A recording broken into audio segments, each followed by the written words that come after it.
भगवान श्री कृष्ण ने जो उपदेश किया था अर्जुन के लिए तो सखा बन के किया था। तो साख्य भाव से लोग ज्यादा जल्दी समझ जाते हैं।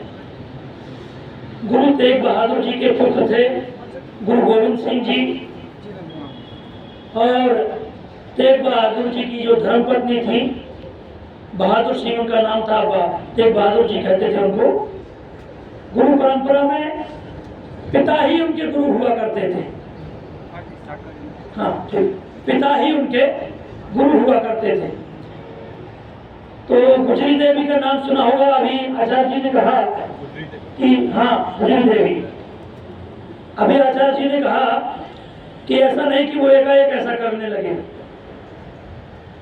वो पहले भी कुछ सीखे होंगे, पहले भी उन्होंने कुछ किया होगा। तो सबसे बड़ा साया उनके ऊपर था उनकी दादी माँ का। किसका था? दादी माँ का। तो तेग बहादुर सिंह जी की जो पत्नी थी, बहादुर सिंह जी की जो पत्नी थी गुजरी देवी, वो गुरु गोविंद सिंह जी की माँ थी, और बहादुर सिंह उनके पिता थे। और पटना साहिब में उनका जन्म, पटना साहिब मतलब जहाँ पे उनके गुरुओं का जन्म होता है उसको साहिब शब्द से संबोधित करते हैं। और अंत में जब उनके शरीर छोड़ने का समय आया तो नांदेड़ महाराष्ट्र में बहुत बड़ा गुरुद्वारा है, वहाँ पर जो है उन्होंने अपना शरीर छोड़ा। किसने? गुरु गोविंद सिंह जी ने। तो देखिए, और उन्हीं के ही पोते थे, पोते कहा जाएगा ना, गुरु गोविंद सिंह जी के जो लड़के हैं गुजरी देवी के पोते रहेंगे, पोते कहलाएंगे। तो देखिए वो हमेशा दादी माँ से क्या शिक्षा पाते रहे? वीरता की कहानियां। कौन सी कहानियां? रील वाली कहानी इस बार बनी, वीरता की कहानियां। वीरता की कहानियां उनको बचपन से ही उनकी दादी माँ ने सिखाई, और अंत समय भी वो दादी माँ के साथ में ही थी।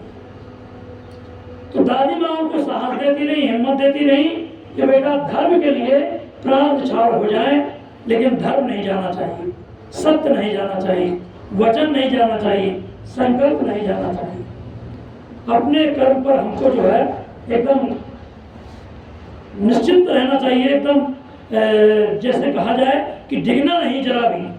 तो आप भी बच्चे हैं, इनका जन्मदिन, इनका जो शहादत दिवस है इसलिए ही मनाया जा रहा है कि आप लोग इनसे शिक्षा लें, और आप लोग भी भारत की आन बान शान मर्यादा के लिए अपने प्राण न्यौछावर करने में तनिक भी देर न करें। हमारे सैनिक सीमा पर अपने प्राण गंवाते हैं, तब जाकर हमारा जीवन सुरक्षित है। इसलिए मित्रों ध्यान दें, कभी भी जब धर्म की बात आए, राष्ट्र की बात आए, तो चाहे छोटा बच्चा हो, चाहे बड़े लोग हो, चाहे माताएं हो, चाहे बहनें हो, पीछे नहीं हटना चाहिए। के लिए इसी कहानी में एक सैनिक था, वो अपनी जान बचाकर और कुछ पैसे लेकर लड़ाई से भाग आया। गुरु गोविंद सिंह जी की लड़ाई चल रही थी, उसमें से भाग आया।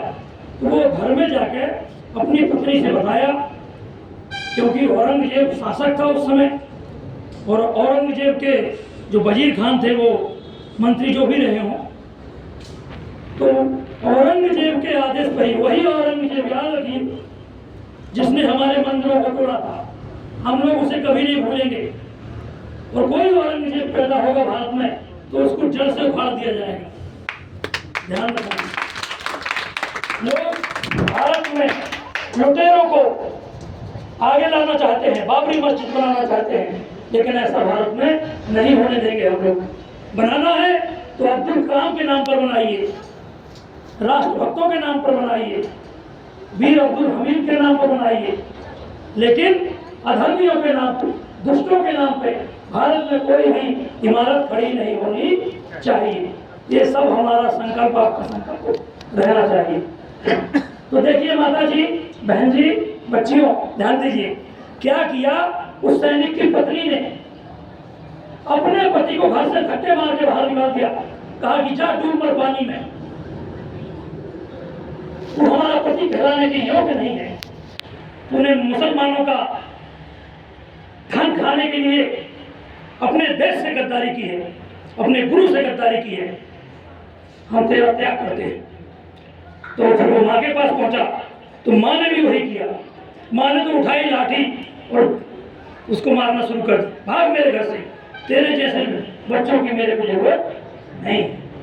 तो देख लीजिए, ये थी उस समय की शिक्षा, ये थी उस समय की परंपरा कि सिखों में अपने धर्म के लिए, अपने राष्ट्र के लिए। आज तो यहाँ ऐसे ऐसे लोग पैदा हो रहे हैं जो भारत में रहते हैं और पाकिस्तान के भोगाते हैं। तो ये सब जो है हमारे देश में नहीं चलेगा और ना हम चलने देंगे। इसलिए राष्ट्र के लिए मरना है, राष्ट्र के लिए जीना है, यही शिक्षा इन बच्चों को हमको प्राप्त करनी है। बोलिए भारत माता की जय। प्यारे बच्चों और एक और बाकी है, ये आज जो कार्यक्रम हो रहा है इस पर आपको 3 बातों का ध्यान बहुत आवश्यकता से देना बहुत जरूरी है। अगर आप अपने जीवन को सुंदर बनाना चाहते हैं, अच्छा बनाना चाहते हैं, तो 3 बातें याद रखें। पहला आपका है शिक्षा निर्माण, अच्छी शिक्षा आपके पास होनी चाहिए। दूसरा आपका स्वास्थ्य निर्माण, अच्छा स्वास्थ्य होना चाहिए आपका। अगर अच्छा स्वास्थ्य नहीं हो पाया तो शिक्षा नहीं ले पाएंगे, अच्छे नहीं बन पाएंगे। और उस सबसे ज्यादा अच्छा है